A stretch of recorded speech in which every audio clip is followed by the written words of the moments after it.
Okay. Done. It's done. Well done. So yeah, again, welcome everyone to the second session, digital session of And Ahead this year in 2024. We are really happy to have you as we today will talk about strategies for work-life harmony after we had a session about clarifying your vision, values, mission in January. And it quite nicely builds together. I will show you why also. I've read a study just this morning from Wirtschaftswoche.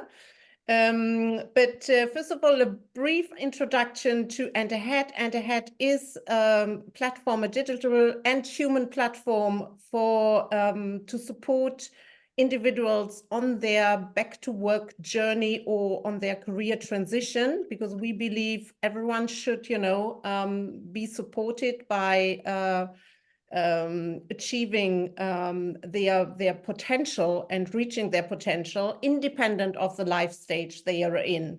So we developed a methodology and a journey to do that, and we have formed a community of more than 4,000 during the last couple of years, and have coaching support also on our website. We have a career portal.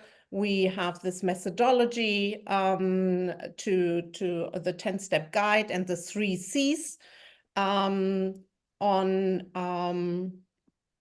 me just see, I can't switch. Why can't I switch my, here. So we have our 3 C's, which is clarify your career journey, then create your career strategy, and then connect to the network or employers of choice to then return to the workforce or get to a new job which is fulfilling and also is looking into your work-life balance. We today have also Pinu, Carol here, our team members, and let me briefly recap. As I said, we have built a 10-step guide looking into clarify, create, and connect, which you will also find on our website, really going step by step to this process. As we all know, it can be very tedious and with a lot of challenges if you enter the workforce. And we are the support system for you, combining networking community of like-minded people, having coaching support. We are organizing those digital sessions. We have one flagship event always in May, June. This time it's 24th of June, the Global Lead Together Career Forum.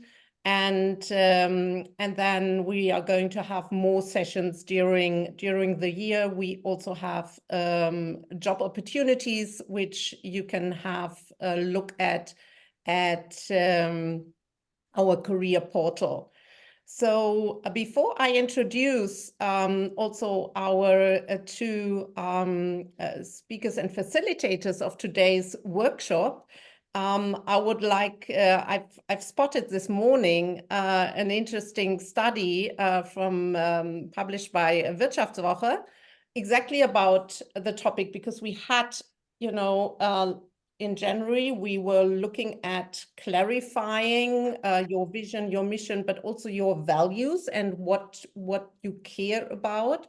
And this article and a study from Fraunhofer Institute says that, that the survey shows that what matters most to employees at work are values that relate to themselves and their personal fulfillment.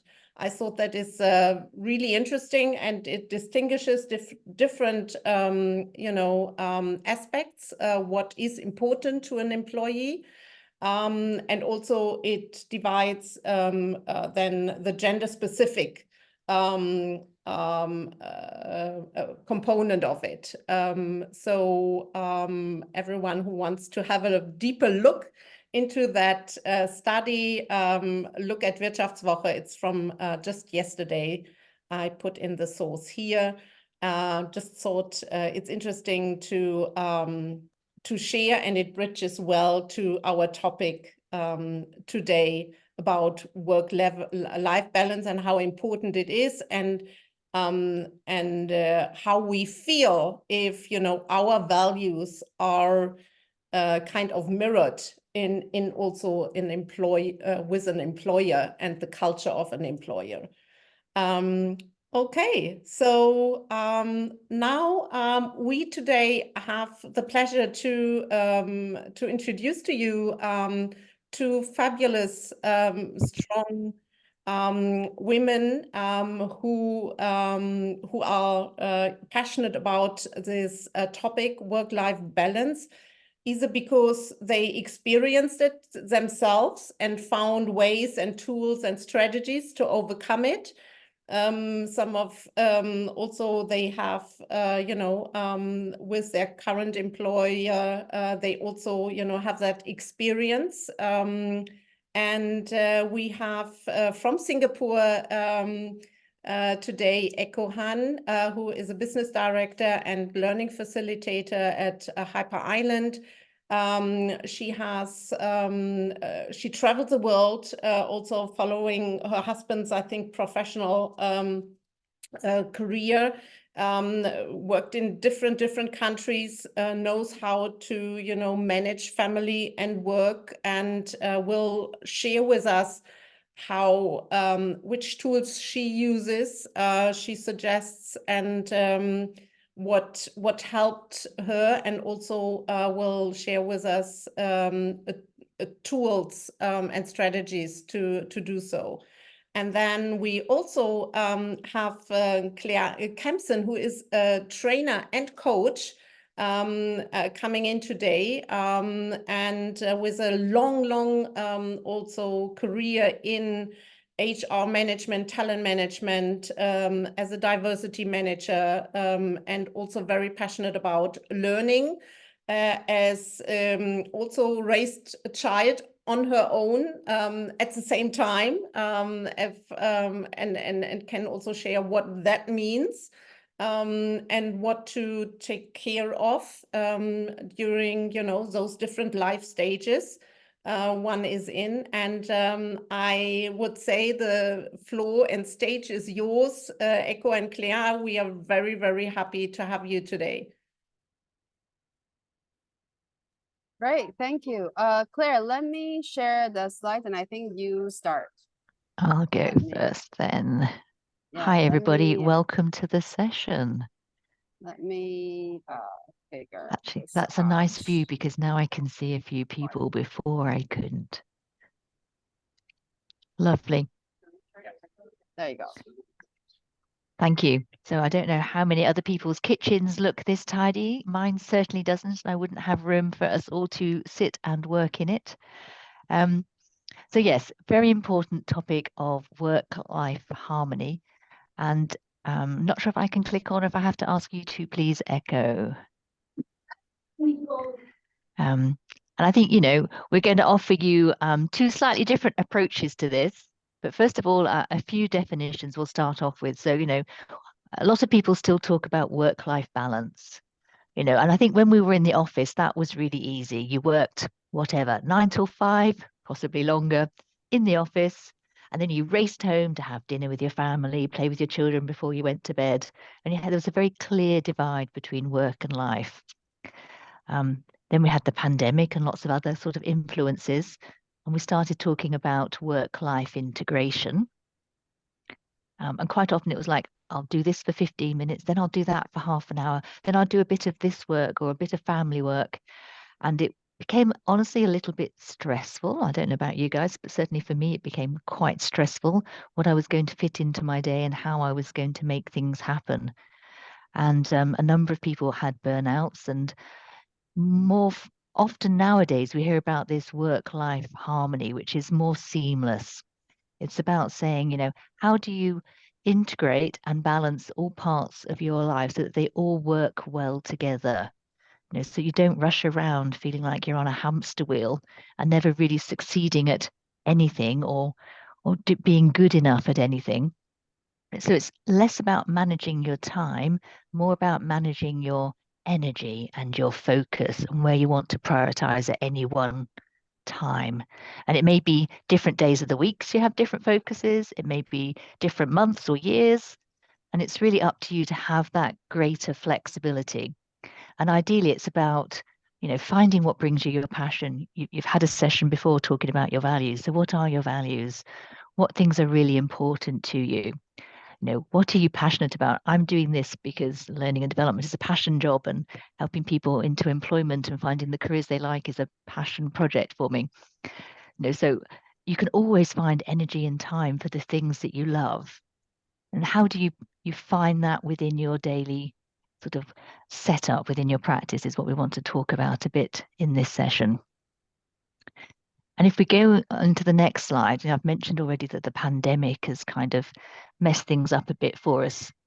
And you've probably all heard about VUCA. So it's this idea of, volatile, uncertain, complex, and ambiguous.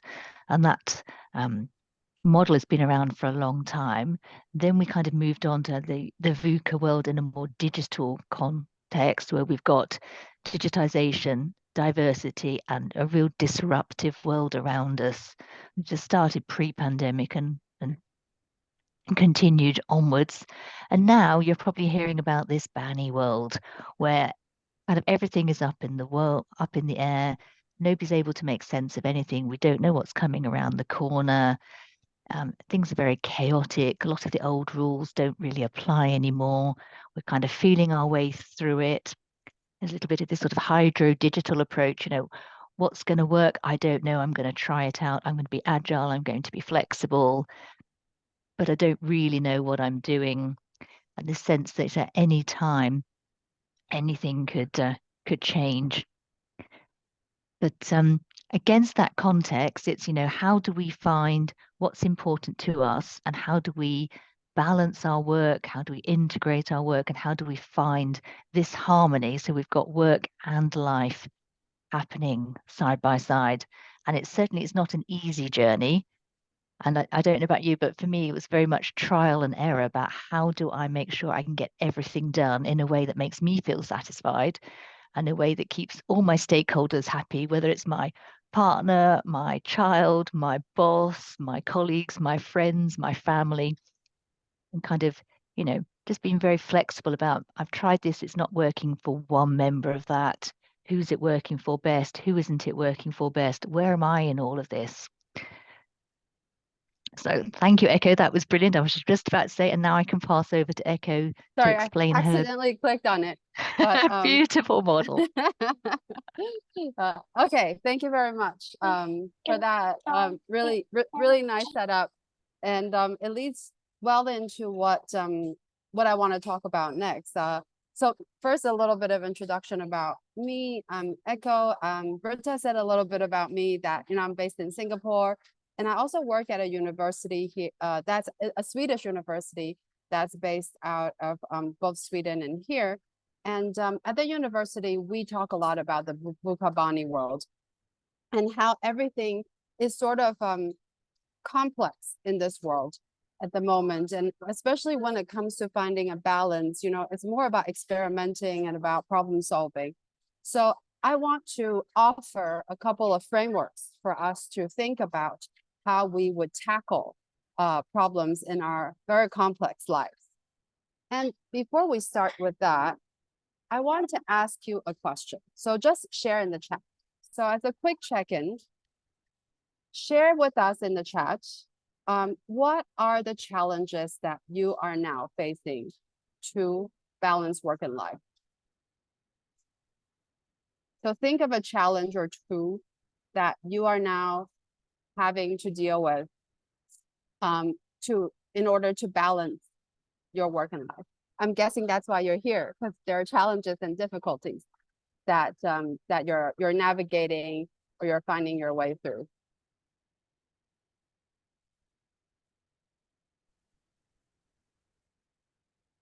I have Carol. Too many multiple projects, both personal and work. Okay. Lots to juggle. Stay-at-home mom move from a stay. Oh, okay. So you're going back to work. So the challenge of kind of reintegrating into a workforce or still balancing your family and together with your work. Trying to meet everybody's expectations. Yeah, that's a hard one. I don't think we ever can. For example, I don't think I'll ever meet my mom. So, you know, and too many projects at the same time in a foreign environment, high expectation. Okay, love that. Thank you very much. Britta, yes. How to completely switch off from work and give my full attention to my child. That's a really difficult one that I find as well. How to be present. Okay, thank you very much for these. I want you to just now, whether you have shared or not, hold on to that thought. Hold on to the problem that you're trying to tackle. And let's try and I'm just gonna give you a couple of tools for us to kind of rethink about that challenge. Okay. So the first one, the first model or first kind of framework I want to talk to you about is the Kniffen model by David Snowden. So in this model, he basically says that we should try and categorize our challenges. And there are, and I'll give you the reason why. So when we have a problem, when a problem arises, you know, we usually just kind of try and tackle it in the way that we feel most comfortable. But what we really should do is try and see which category they're in. And there are kind of predictable problems and there are unpredictable problems in these kind of two large categories. And in the predictable bit, you have kind of the obvious problem. So like choosing a coffee, or I'm now in the UK, so I should drive on the right. Then I'm in the US, I should drive on the left, or I'm getting my size wrong, I'm not a driver. But you know, there's kind of obvious problems that you know, which coffee do I want? I want a latte, I don't like milk, I don't want a latte, I want an Americano, etc. And then there are more complicated problems. They are predictable, but they're hard. So, and they vary. So, for example, it might be very difficult for me to think about doing a surgery on someone, but it may be very simple for someone to perform a simple surgery, a doctor. So something that's complicated may be obvious to somebody else. And so there is these kind of problems that we usually, you know, are able to deal with in a more simple way. And then you have the complex problem. Raising a child is a complex problem, right? Because you never know. You can be the best parent that you think you're being, but they could turn out and say, hey, you're horrible. You were horrible to me yesterday, and therefore I need a therapist. You know, so I think it's the kind of complex problem where you don't know. Everything is kind of experimental. You have no predictability. And then there's the chaotic.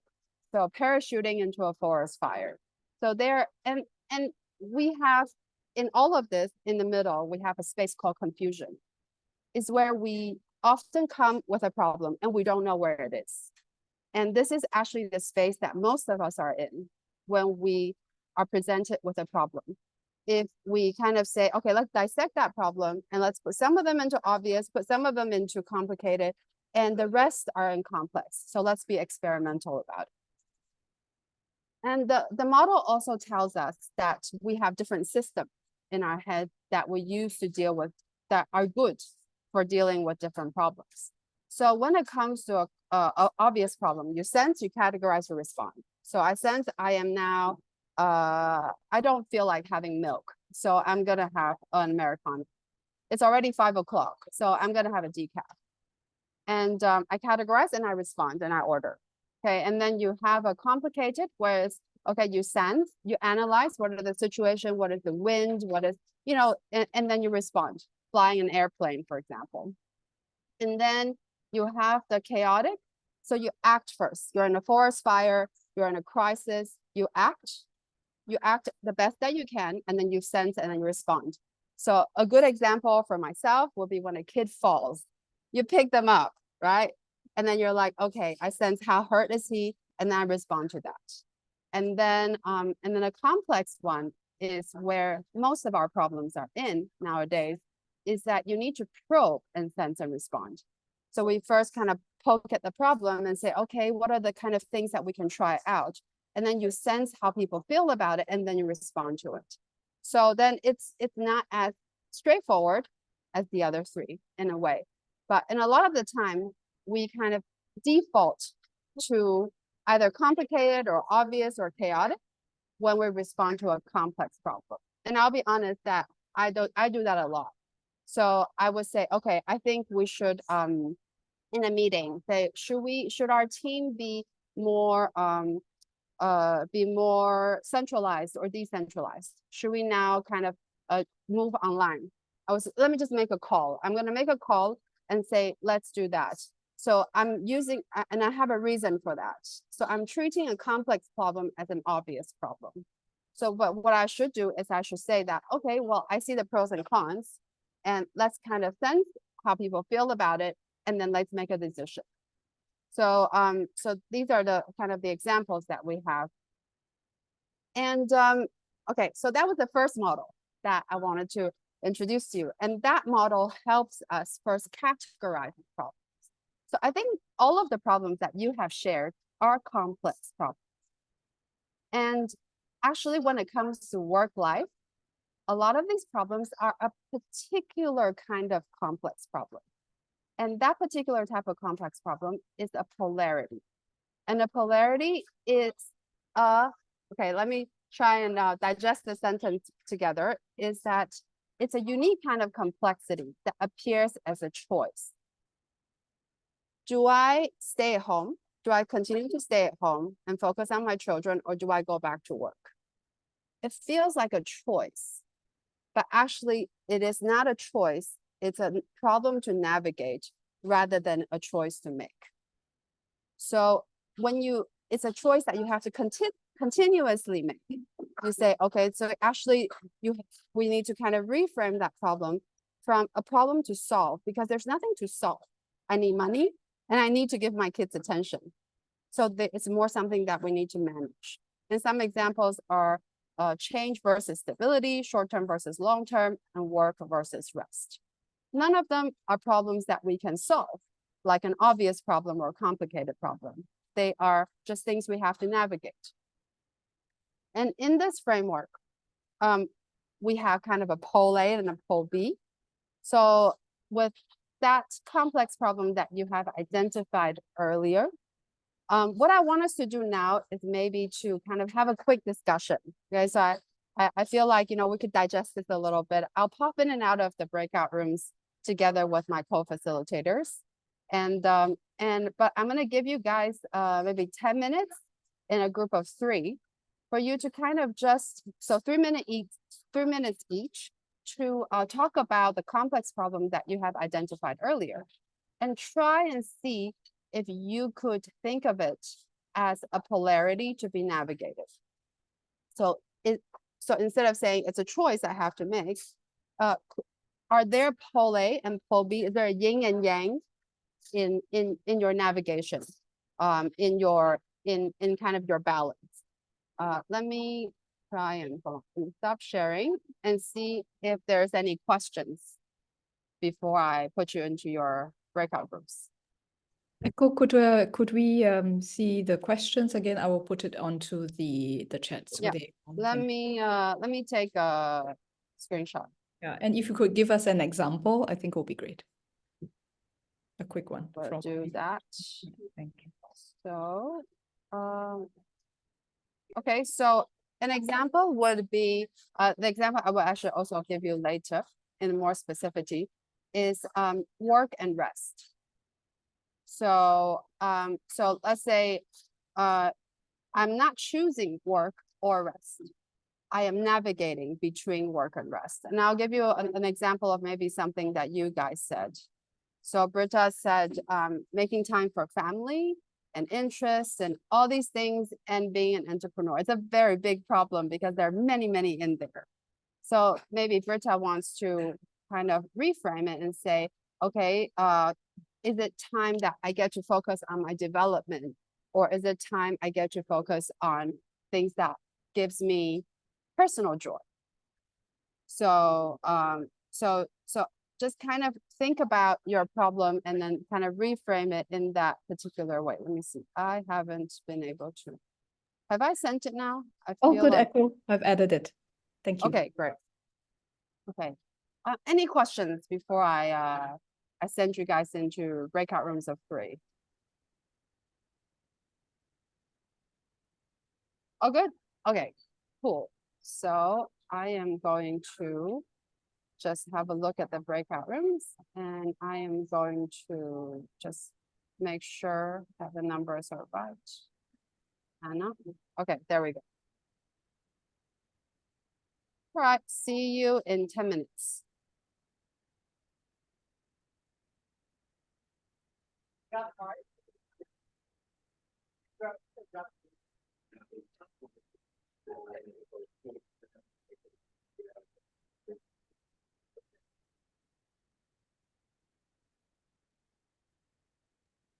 Looks like room 2 might only have 1 person in it.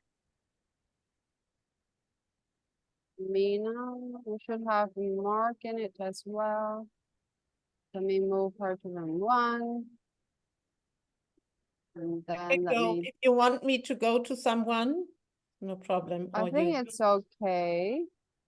Let me, yeah, Yeah. I've moved, 2 one rooms of 3 person. and 1 of 4. Yeah, so the one with 4 is with Carol in it. I think someone just basically got kicked out in the process. It happens on Zoom. When you're being put in a room, your laptop just sends you somewhere. So I had put Carol in one of the rooms because it had only 2 people, but Yeah, now it's Carol is, become I think, 3. in room 1. Yeah, but she doesn't need to be there if she doesn't want to be, but she can come out if she likes. But I think she's all right. 3, so we have 3 rooms. Very good. If you guys don't mind, I'm just gonna go and just walk around, see if people are good. Sure, sure. all good.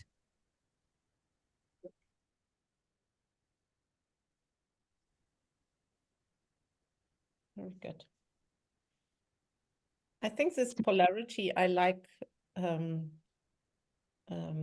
a lot. I think the one aspect I think one should also add to it is time. I can't make time for all the things I mentioned, being an entrepreneur, family, blah, blah, in one day. So what is the time I'm looking at? Yeah. So is it weekly? Is it monthly? Is it, I want to have a sense that at the end of a day, at the end, how I'm feeling, in maybe weeks where I, prioritize business, and it's absolutely fine. And I also set expectations of, that my friends or my partner knows, okay, now it's really work. So he shouldn't wait or, be disappointed. I think there is also communication coming in. So I think that I would add to it. Hey, Anna. Oh, we were trying to put Anna into room 3 and she seems to be ending up back here with us. Yeah, but there are 2 Annas in room 3. There's one with a capital O and one with who a small didn't O. So I join. don't know. So I guess she must have joined from phone as well as laptop. Maybe that's why we could see her as a double entry. Maybe. Okay. No, you're right, Britta. And I think one of the things about this work-life harmony balance, whatever, is you can't. There's only 24 hours of time, so that's never going to get more. But what you can do is identify where you put your focus. Where's your energy going to be right now? Where does it need to be? And yeah, I like your idea about notifying other people. I've just said to my son, he's sick in bed. I said, I'm not going to be available until 1:30. If you need me, come and write me a note, and I'll reply to you. So it's about kind of where do you prioritize your effort, I think. Yeah. Echo is in the waiting room. Time management, and also then expectation setting and communication. And this communication transparent about, you know, how your week looks, or so that everyone is aware of certain things. So at least that gives me kind of some peace. So, then I don't think about, okay, they may want me to cook dinner. I'm not able to. So, but if they know advance priority this week is, or those days is really work, I can't, then everything is fine. I do the same. A lot of I've been kicked out. Could you make me a co-host again? sure. Yeah. Thank you.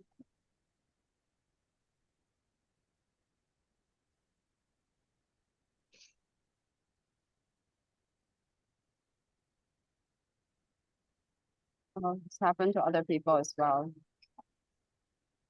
Hopefully you're in there now as a co-host, Echo. Yeah. It looks like people are being kicked out of rooms. It happened to me when I was trying to join a room. Let me try again. Anna is already a part of the one group, so she's gone out again. I don't know. And Shui. Yeah. Shall we try and move her to room 4? I can try.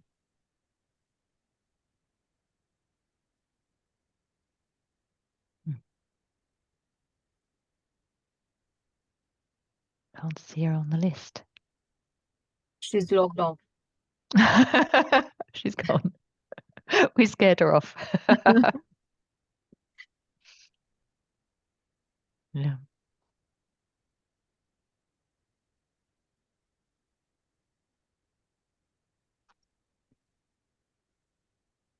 Says 2 nicht zugewiesene. Yeah.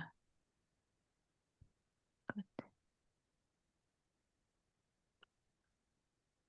Is this somebody just joining? How are we in time? So do we get people back? When did you look at the time? It's been 6 minutes now. Okay. Mhm. Mhm. And we have 1 hour in total, so I will rush through the final bit. Maybe I won't use breakout rooms. I'll just ask people to put into the chat. Because we finish at 1 o'clock, don't we? Yeah, maybe that some people can stay a bit longer, so I am free, but officially it's 1 hour, so some people may have to leave punctually. But usually also people stay a bit longer, so we That's always fine. open the room or keep the room open for at least another 15 minutes, isn't it, Pino? Yeah. Yeah. Because even if we push it to maybe a post session, 15 minutes is okay, because Singapore is still 7:30 in the evening. So I'm sure even that part of the world can stretch for another 15 minutes. Yes. No, I'm just very conscious that we have a lot still to cover, only 20 minutes. So I will run Another through the breakout slides as room. quickly as I can, ignore the breakout, and then if anybody wants to stay, I can certainly stay another 15, 20 minutes afterwards. Yeah. And I wouldn't rush too much, probably then either leave out 1 or 2 and still take the time for those you think are the most valuable. So, I mean, you know how, but rushing sometimes is also... Rita, do you have Echo's number? Because she's been logged off and I don't know, she can't log in again. I don't have her number. Or maybe because Carol can't see our messages now that she's in the breakout room. So Echo was there, but she's not anymore. Echo has been moved to room number 1. Okay, then. Okay, we are recording all this, I've just realized. Yeah. But when should we then, another 2 minutes or? Yeah. Yeah? Yeah, 2 minutes. Yeah. Okay, then I will then close the rooms and then everyone comes back, isn't it? Sure. Yes. Mhm.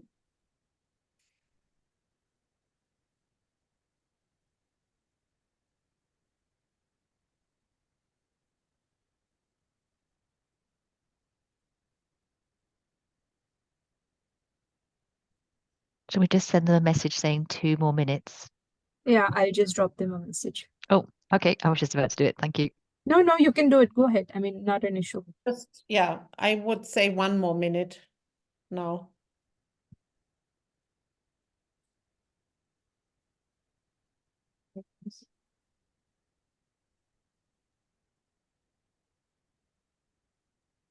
Okay.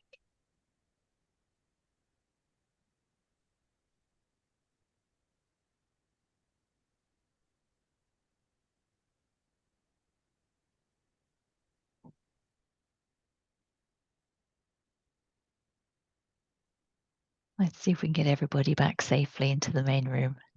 Yeah. Should I already? Yes, let's do it now. I anticipated Echo to come back and do it, but I think in Yeah. thinking about the time, we should probably close it. Yeah, should come back now. Oh, yes, I see. Thank you.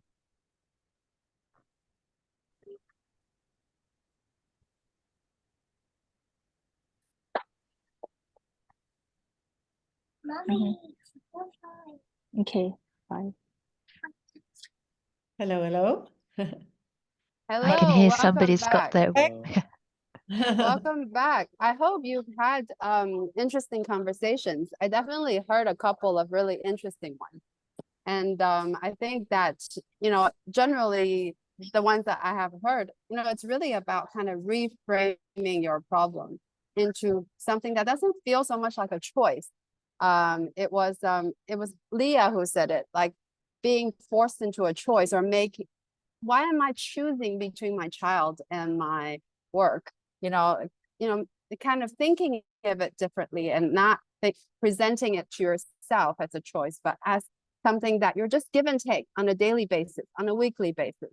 It's not nothing permanent. Let me go back to my slides. I just have one more slide before I hand it back over to Claire. A couple more slides. Let me try and do that. 1 second.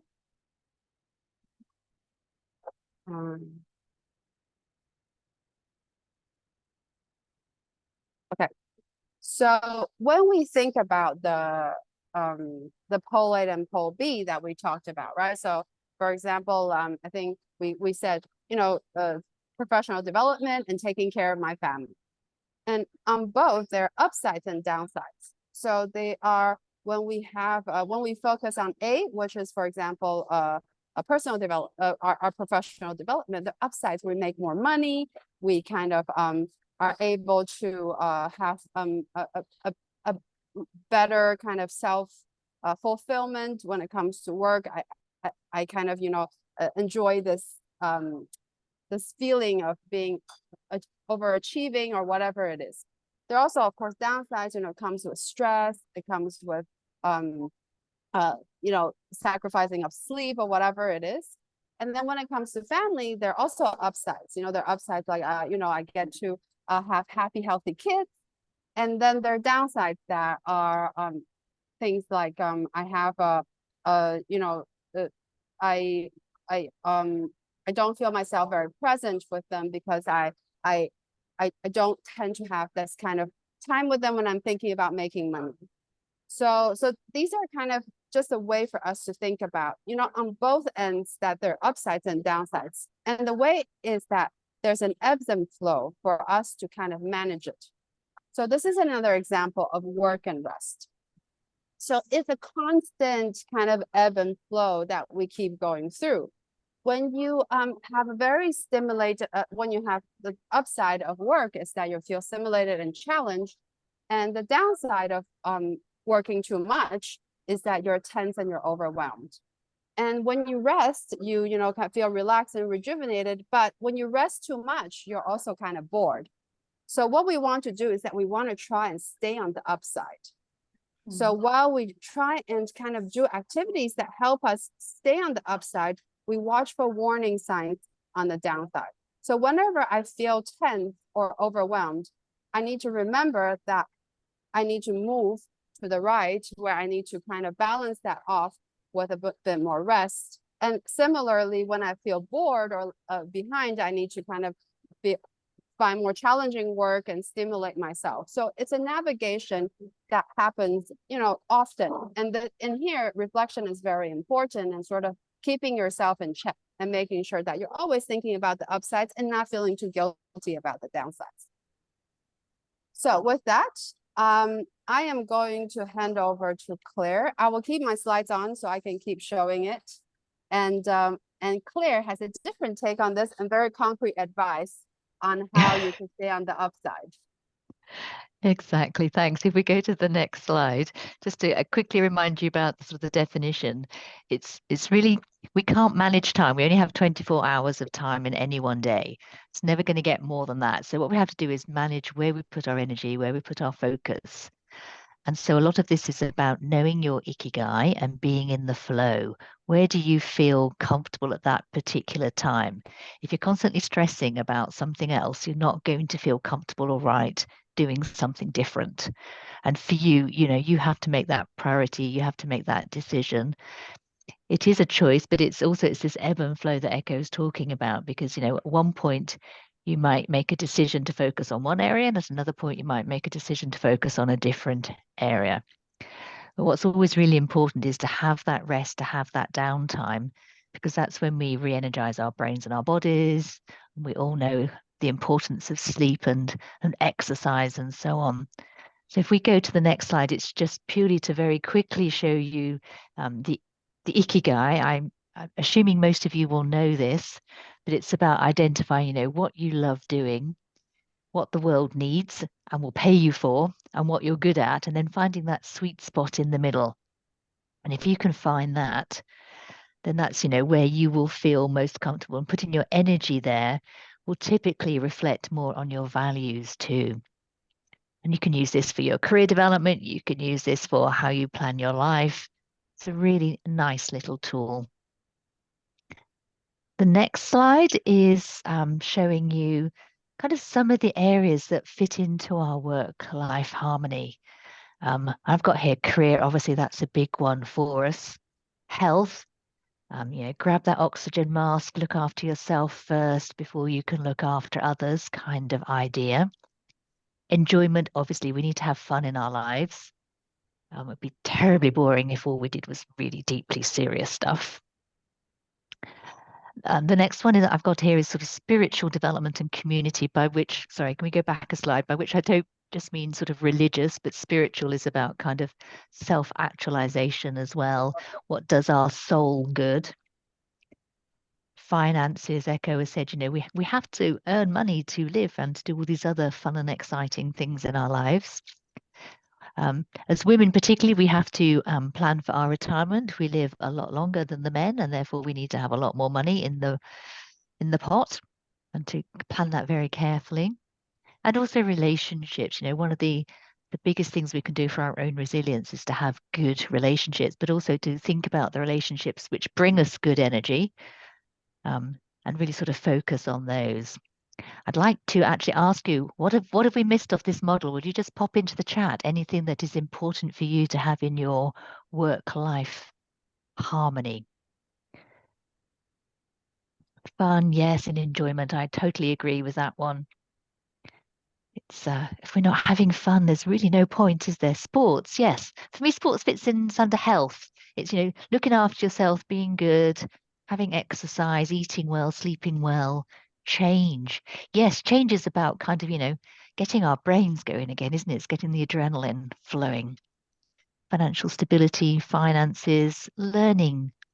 Yes, and learning can fit into the spiritual development as well. Kind of, your self-actualization. What are you doing to develop yourself? Be the best version of you, or the best finance executive, whatever it might be. Separating health into mental and physical health, exactly, Leah. The idea of mental health is becoming increasingly important, isn't it? Companies are talking about well-being, explosion the number of apps that we can use and can help us. Okay, so if we can go on to the next slide, this is kind of this concept of, as the glass half full or half empty. And I've got here an array of different sized and shaped glasses because we're all different. We all have different priorities, different things that are important to us. So I think, for a self-reflection for yourselves is, how many glasses do you have? Do you still need all of those glasses? Are they all serving you well? What shape and size should they be? Do you need a huge sized work glass this week because you've got a big project you need to deliver? Or actually, is it your child's birthday party and you need to have a really large child-sized glass? Does it have to be full of red wine or beer or water or fizzy Coca-Cola? What's it going to be consisting of? Do they need to be all of them full to the top? Not always, I would say. What would feel right for you in each of those glasses? So that's a self-reflection exercise. What do you need to have in that kind of model for you? What glasses, what shape, what size, and with what kind of a fill? And it don't all have to be full up all the time. This is kind of this idea about where you focus your energy. And then the next slide is some kind of hints and tips, really. You know these already, I'm sure. I've got a couple in bold type because for me, they're the most important ones. Adequate sleep. We all know that as adults, we need 6 to 9 hours sleep, and we need to have a fairly regular pattern of sleep. Ideally, you should sort of go to bed, give or take 30 minutes at the same time every night, and you should get up, give or take an hour at the same time every morning. We know that we should have a wind down routine at the end of the day. Light a candle, commute from your office to home, clear away your desk space if you're in home office, perhaps change your clothing, perhaps do some exercise between work and home and gentle exercise before going to bed. So we know all these things. And I know for myself, if I've not had enough sleep, I'm ratty. I don't have the same amount of patience and I don't prioritize my work and my life effectively. And, the whole kind of idea of this work-life harmony tends to go a bit out of kilter for me if I'm not slept, I'm not resilient, I'm not as agile or mentally and physically fit as I should and could be. And my time management, the next one, goes out of whack too. And I would strongly recommend everybody, when you're looking at your work-life harmony, to go through your calendars. My calendar, the first thing I do is I stick my lunchtime in, and it's normally marked as out of office. I stick in the days that my child has got exams coming up, birthdays of friends, when I have my evening classes, when I put my yoga in, all those kind of things. I know when my son's music lessons are. So put those things in so you've got your work and your life, if you can, on one calendar. And I color coordinate mine. So anything personal is blue, anything about my own learning is purple, anything about meeting up with friends for coffee chats, whatever it might be, to keep my emotional well-being going, is in orange. You could consider to do the same. And then prioritization, again, at the end of each day, as part of your kind of wind down routine and having that boundary between work and life is, what are the 3 things that you've got to do that's still got to be completed? What's going to be your priority for the morning? And then in the morning, just to review that again and check it's okay. Delegation, I have to say, as a single raising mother, that's been really key to me. Getting other mums around me to support, pick up my child on the odd occasion when I couldn't, having a cleaner, all those sorts of odds and ends of things that I needed, not regularly, but ad hoc when times got particularly busy. Flexibility, so some days, very happy now. My child goes to sport 2 evenings a week quite late, so I'm really happy to work really late those 2 days. But typically Thursdays, he's back home from school at lunchtime, so I won't work late. My non-negotiables, if you like. Self-care, Brett's a similar flexibility. Thank you, Anna. I quite liked it too. Self-care, yes. I mean, we know this, and we tend to leave self-care till the very end, don't we? And then we kind of resent everybody else because we've been doing everything for them. But when we're looking at our work-life harmony, we need to make sure that we build in time for our own self-care. And it might look different to each person. So what's important for you? And then this idea of regular exercise, it came up in the previous model. Healthy eating, we know if you haven't had enough sleep, you're more likely to reach for coffee, Coca-Cola, chocolate, crisps, all those things, which we know are not good for us. So, why not do a bit of food prepping at the end of the week? Plan out your meals, do a weekly shopping, maybe get things in the fridge that are healthy. Don't buy those chocolate biscuits. And finally, setting boundaries. I think, this is really important, not just the boundary between, I've finished my day job now, I'm going to go home, I'm commuting home, or I'm in my case, clearing up my living room dining table so that it's now the evening and I've got a clear demarcation. But it's also about, when do you say no? What are your non-negotiables? When my son was little, partly out of necessity as a single raising mum, my non-negotiables were I would not arrive in the office before 5 to 9 because I took him to kindergarten, and I would leave the office at 3:15 because I had to pick him up from childcare. I might have been sat doing evening meetings at the dinner table with him. But, when he was at sleep in the evenings, I would then work another 3 hours from home. But my non-negotiables were around that. And even now, I don't think I've missed a single sports day, music concert, end of term concert. So for me, those are my non-negotiables. That's where I'm kind of quite clear. These are my values. I'll work all the hours that I have to, but I have some non-negotiables. I think it's really important that for you identify yours. So I'd like to ask you just to type in the chat, what would be non-negotiable for you? I just felt the need an orange juice.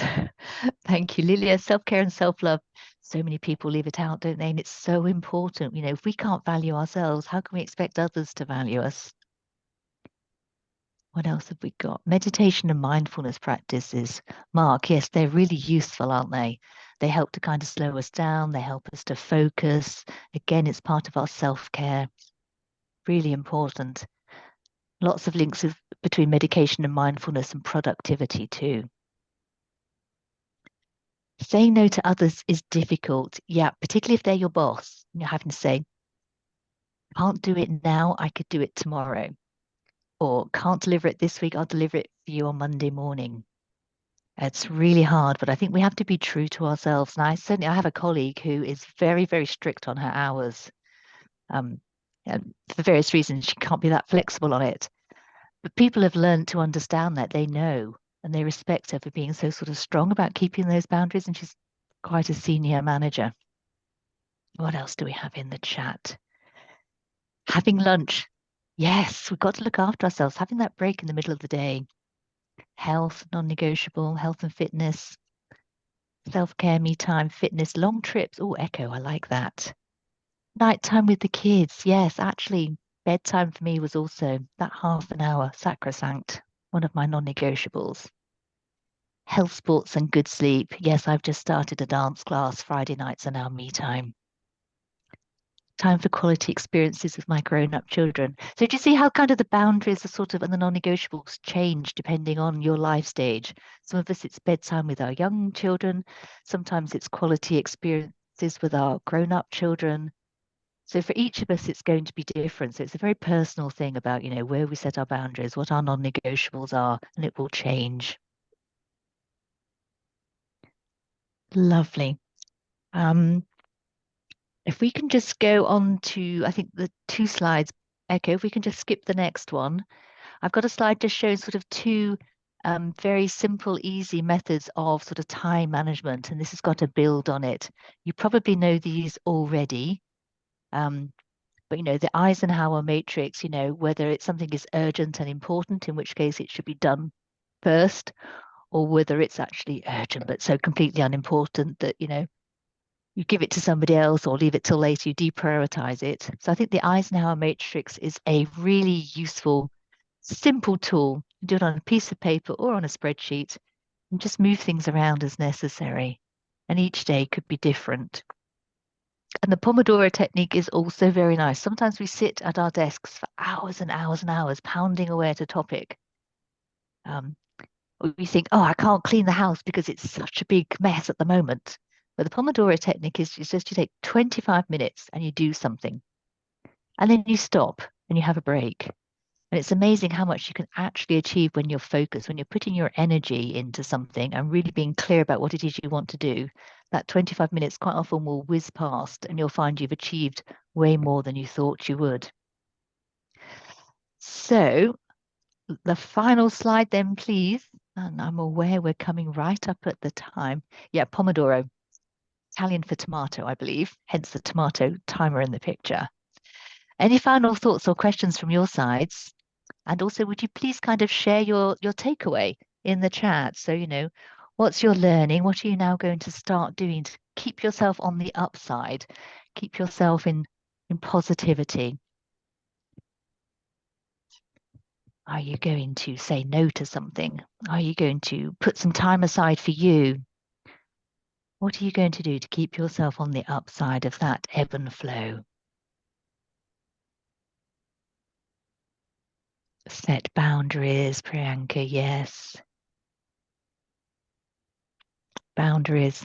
Yeah, boundaries are so important, aren't they? We forget. We try to do, a lot of us are people pleasers. We try to do everything for everyone, and then we just end up exhausted and not really pleasing anybody and not feeling good about ourselves and what we have achieved. I like that, Leah, reframing from I have to choose between to I am navigating. Really, really nice. Okay. Then thank you. That's it from me. I will hand it over to Britta then, please, to close the session down. Thank you all for the great things going into the chat.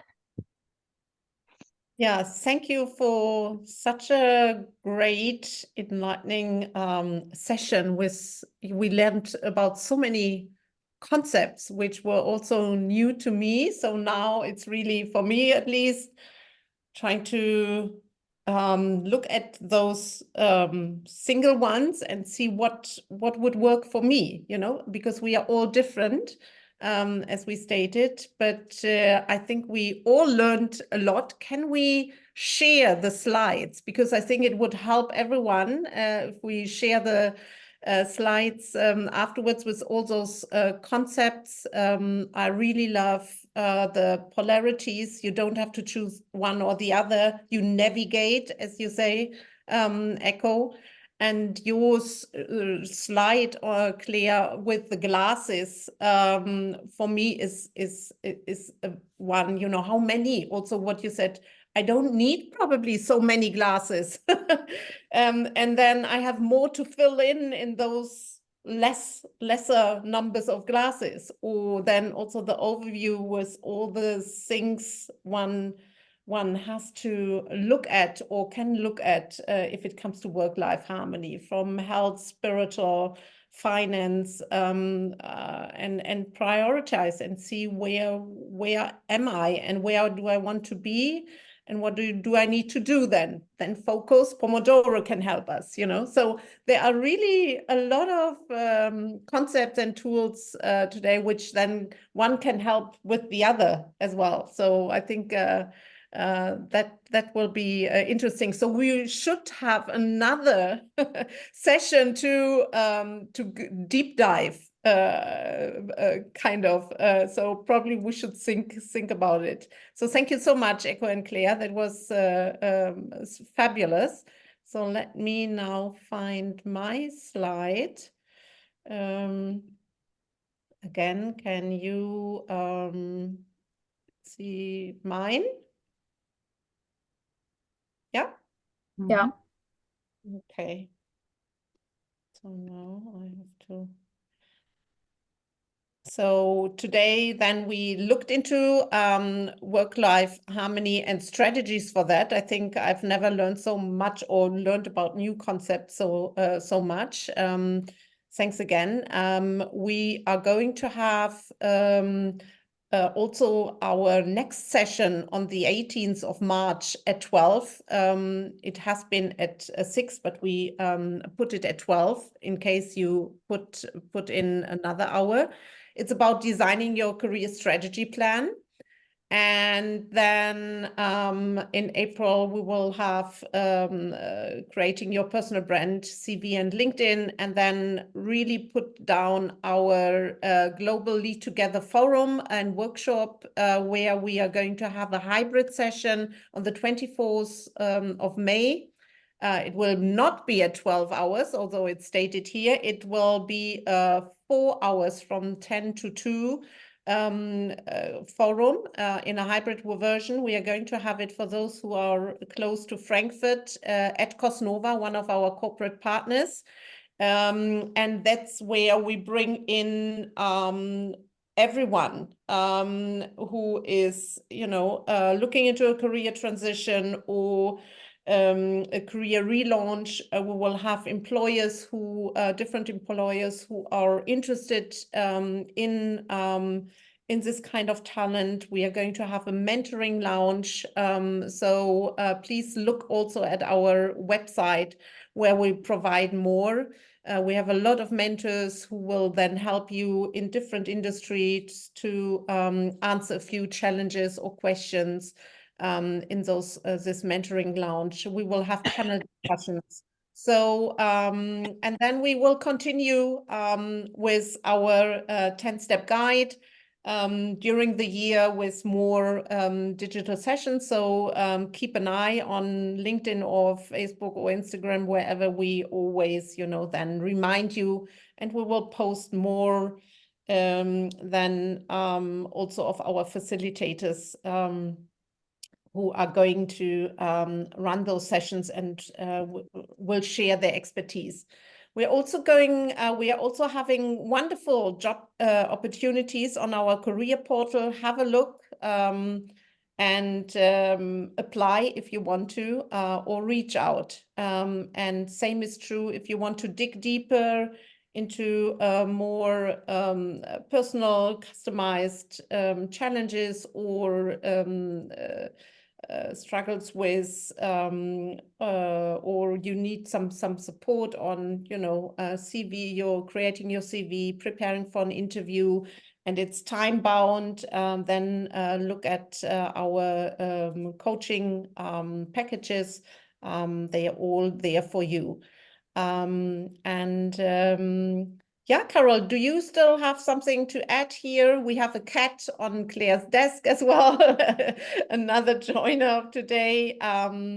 Here is a picture of a lot of our, supporting professionals, mentors, and speakers we had in the past, and are, supporting this huge community. And thanks for coming in again, Claire and Echo, as supporters of today. It was a very, very enhancing session. Yeah, thank you so much also from my side. I really enjoyed it personally, and I felt that it was a space for many of us to share. And sometimes the time was even not enough, so appreciate it. Okay, so we will stay here.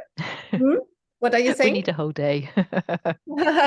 Yeah, I think this is kind of a beginning. Now, I think we would, or sometimes you need a bit of guidance, as a next step. But I think we heard about so many tools already, but this now will I will go into it again and think about the combination of different tools and how I can use them for my best benefits. That's, I think, what I'm going to do.